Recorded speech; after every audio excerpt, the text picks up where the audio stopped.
자, 그럼 또 다음 종목으로 가보겠습니다. 이번에 살펴볼 종목은 지금 전화가 들어와 있는 것 같습니다. 전화 한번 연결을 해보도록 하죠. 네, 손자님 안녕하세요. 안녕하세요. 네, 반갑습니다. 아이고, 더운데 수고 많으셔요. 아닙니다. 자, 오늘 어떤 종목 때문에 전화 주셨을까요? 대우조선해양요. 대우조선해양이요. 예, 예, 매수가와 비중은요? 4350원에 예. 50%. 비중도 많이 담고 계시는데 4만 원대에 매수를 하셨고요. 자, 정말 잘 가던 조선주들인데 대우조선해양 지금 상당히 주가 상황이 어려워졌습니다. 현재 주가가 지금 32,750원까지 많이 좀 내려왔네요. 그 마음고생 하고 계실 것 같아요. 네, 어떤 부분이 가장 궁금하실까요? 이제 HMM에서 예, 좀 남아가지고 이제 좀 보태서 사놨어요. 그런데 예. 갈 생각을 안 하고 내려올 생각. 그래서 네. 갈 수 있나 내가 살. 네. 알겠습니다. 앞으로 예. 다시 한번 또 주가에 힘을 받을 수 있는 종목일지 그 부분 한번 검토를 해볼게요. 예. 예, 잠시만 기다려 주시고요. 고맙습니다. 네, 자 그러면 김정수 전문가님, 이 대우조선해양을 보유를 하고 계십니다. 4만 원 넘어서 매수를 하셨네요. 4만 350원에 비중도 50%로 많이 갖고 계시는데 손실이 좀 많이 나 계십니다.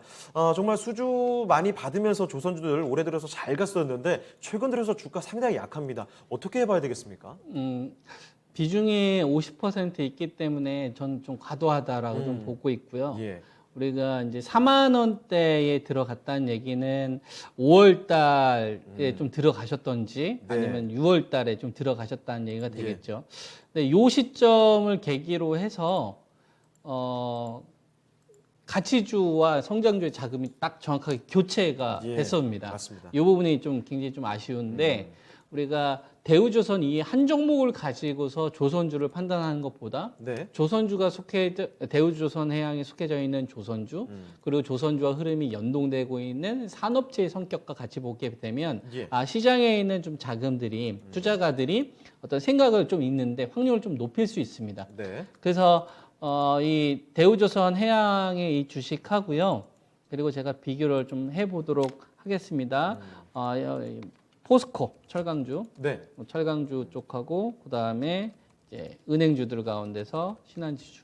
다른 조선주랑 비교해 보시더라도요 흐름이 거의 비슷할 거예요. 네, 예, 보게 되면 섹터가 다른 섹터잖아요. 이게 보게 되면 얘는 조선주고 대우조선해양이 아니라 뭐 삼성중공업이나 네. 한국조선해양을 갖다 놔도 차트는 비슷할 겁니다. 꺾이는 예. 시점이. 그리고 포스코 같은 경우는 5월 10일자로 해서 꺾이기 시작을 했고 예. 대우조선해양도 5월 10일자, 5월 중순. 그리고 신한지주도 5월 중순쯤에 이제 고점을 치고 그리고 나서 요때부터 고점에서 이제 빠지기 시작하는 예, 요 시점이죠. 그러면 우리가 이제 이렇게 예상할 수가 있겠죠. 5월 중순에 어떤 일이 있었기 때문에 대우조선해양이나 포스코나 신한지주 전통적인 우리가 이야기하고 있는 우선주 가치주들이 네. 고점에서 더 가지 못했구나라는 걸 알 수가 있죠. 무슨 일이 있었기 때문에. 그리고 요때 이후 만약에 이 주식이 낙폭과대에 의한 어떤 반등이라고 한다면 예. 전 적어도 6월 중순부터는 반등이 나왔어야 되는데 반등이 나오지 못하고 저는 꺾인 걸로 봐서 뭔가 중요한 게 빠졌구나, 나사가 하나 풀렸구나. 이렇게 저는 현재 이 주식에 대해서 접근하는 게 맞다고 보는 거죠. 네. 요 5월 중순에는 뭐가 있었냐면 5월 중순까지, 그러니까 3월 중순에서 5월 중순까지는 성장주 쪽에서 가치주 쪽으로 자금 이동이 됐던 시기입니다. 우리가 인플레이션과 관련된 부분, 인플레이션 우려, 네. 그 다음에 뭐 테이퍼링과 관련된 논의가 나오면서 연준에서 결국 금리를 올릴 것이다. 이로 인해서 미국 국채 수익률 같은 경우 10년물 국채 수익률가 1.77%까지 올라갔었던 게 1.66까지 갔다가 1.43은 이탈되는 흐름이 전혀 없었거든요. 네네. 강세 구간이었단 말이에요. 그런데 5월 10일, 5월 중순 전후로 해서 미국 연준에서 RRP를 시행을 합니다. RRP라는 건 뭐냐면 쉽게 말해서 인플레이션이라는 것은 연준 쪽에서 돈을 많이 뿌렸었기 때문에 예. 물가가 올라갈 거라고 걱정을 하는 거잖아요. 액션은 그렇게 취한 거예요. 돈은 많이 뿌렸지만 사실상 연준에서 어떤 조치를 했냐면 RRP를 시행했습니다. 즉 예. 은행들한테 금융권한테 니들 그 대출해주지 말고 다시 돈 나한테 맡겨. 네, 네. 초과지급 진부금 넘어서는 나한테 맡겨. 그럼 내가 너한테 잊어줄게.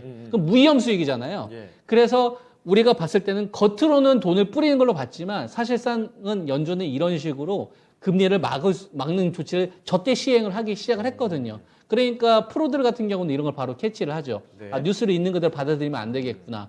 그 시점이 나왔던 거고, 그리고 5월 중순과 그다음에 이제 6월 중순 기점으로 해서 사실상 그동안 가치주들한테 이제 자금이 빼앗겼던 성장주들 바닥이 되기 시작하죠. 그래서 진단 키트도 저때부터 이제 반등 나오는 주식들이 많이 나오고, 그리고 배터리 관련된 주식들도 저 시점부터 반등 나오는 주식들이 많이 나오고, 그러니까 가치주의 자금 이동이 저는 5월 중순부터 저는 진행이 됐다고 보거든요. 그러면 이게 가치주하고 성장주가 있으면 균형을 이루어야 되거든요. 균형을 이루어서 한 번씩 이게 순환매가 나올 수 있을 만한 상황이 돼야 되는데, 예. 문제는 1.43%를 깨면서 그 균형이 깨져버린 겁니다. 그러니까 성장주와 가치주하고 자금이 비슷하게 가야 되는데, 성장주는 델타 변이와 관련된 부분, 배터리 투자와 관련된 부분으로서 이슈를 키우면서 모멘텀을 제공을 해주는데, 네. 이 가치주의 기준이 되고 있는 이 미국 10년 국채 수익률이 1.43% 깨버리니까 균형이 무너지면서 성장주 쪽으로 자금이 이동이 되고 이쪽으로 차익 매물을 일으키는 요인들이 발생이 되는 거죠. 그래서 이러한 상태가 다시 원상복귀가 되려면 필수적으로 뭐냐면 대우조선해양이 모멘텀을 받아야 됩니다. 어떤 모멘텀을 받아야 되냐면 실적 모멘텀을 받아야 되는 게 아니라 가치주 쪽으로 자금이 다시 갈 수 있게끔 상황이 만들어져야 돼요. 그러려면 기준금리, 미국 국채 수익률이 1.43%는 회복해 준 신호가 나와야 예. 포스코를 비롯한 신한지주나 대우조선해양 같은 이런 주식들이 저는 바닥을 좀 찍을 수 있는 흐름들이 나올 수 있다라고 보는 겁니다. 그 흐름이 아니어서는 지금 이 주식은 어쨌거나 밑에서의 어떤 조정 흐름이 조금 더 열릴 수 있다는 가능성은 전 열어놓으면서 대응을 하는 게 좀 맞지 않을까. 이렇게 저는 의견 좀 드리고요. 예. 이런 거를 우리가 이제 인지를 한 상태에서 대우조선해양이라는 기업을 바라본다고 한다면 이 주식이 지금 실적 자체에 대한 컨센을 우리가 한번 보는 겁니다. 네. 2021년도를 보게 되면 매출이 한 5조 5천억에 잡혀져 있는데 작년도에 1,500억이 지금 1,590억 정도로 줄어들 걸로 보고 있는 거예요. 그러면 흑자 전환이 아니잖아요. 그러면 대우조선해양을 투자하는 사람들이 입장에서 뭐냐면 최악은 지나갔고 그다음에 이제 적자에서 벗어날 거에 대한 기대치가 내년도 컨센이 잡혀야 되는 거예요. 네. 그러려면 이런 기업들은 뭐가 중요하겠습니까? 될 것이다가 아니라 실적이 개선되는 게 눈을 잡혀야 돼요. 그거는 뭘 얘기를 하냐면 실적이 발표될 때까지 강한 매수가 안 들어온다는 얘기예요. 네. 실적을 딱 보고서 이제 돌아서겠구나, 터닝돼야겠구나, 이게 눈으로 확인돼야 된다는 얘기죠. 그러면 대우조선해양의 실적 발표일이 이제 제일 중요한 겁니다. 그러면 저는 2분기하고 이제 3분기 실적이 발표되는 시점을 보면 보통 대형주들 같은 경우에는 7월 말이나 이제 8월 달 초, 3분기 같은 경우에는 10월 달에서 11월 달 정도 되거든요. 예. 그래서 제가 제시해 드릴 수 있는 전략은 만약에 이 주식이 43,350원에 50% 정도 가지고 있는데 이 반등이 2분기 실적이 발표되는 시점 전후로 해서 혹시라도 한 36,000원까지 반등이 나오면 일단 저는 비중을 좀 줄여놓자. 예. 그리고 나서 다시 좀 36,000원 이요? 싸게 사자. 이런 말씀을 좀 드리고 만약에 여기서 29,000원까지 만약에 빠지는 투매 흐름이 한 번 더 나온다. 그러면 저 자리가 이제 전 투매 피크가 될 수 있어서 오히려 예. 매수 포인트로 저는 접근해 줄 수 있는 자리다라고 저는 의견 좀 드리고 싶습니다. 그래서 비중에 대한 것만 저는 조금만 줄었다고 한다면 저는 좀 추가 매수 의견 좀 드렸을 텐데 예. 어쨌거나 가격을 기준으로 제시해 드린다면 29,000원 근처로 오게 되면 실적 발표를 관련돼서 악재가 나오더라도 저는 매수 관점으로 의견 드리고요. 그다음에 36,000원에 가까운 흐름이 나오면 매도 관점에 대한 의견을 드립니다. 이거는 언제까지를 기준으로 실적 발표일 2분기 실적하고 3분기 실적 발표일 기점으로. 요거는 이제 공시 들어가시면 날짜가 나와 있을 거예요, 작년도에. 그거 참고하시면 될 것 같습니다. 네, 알겠습니다.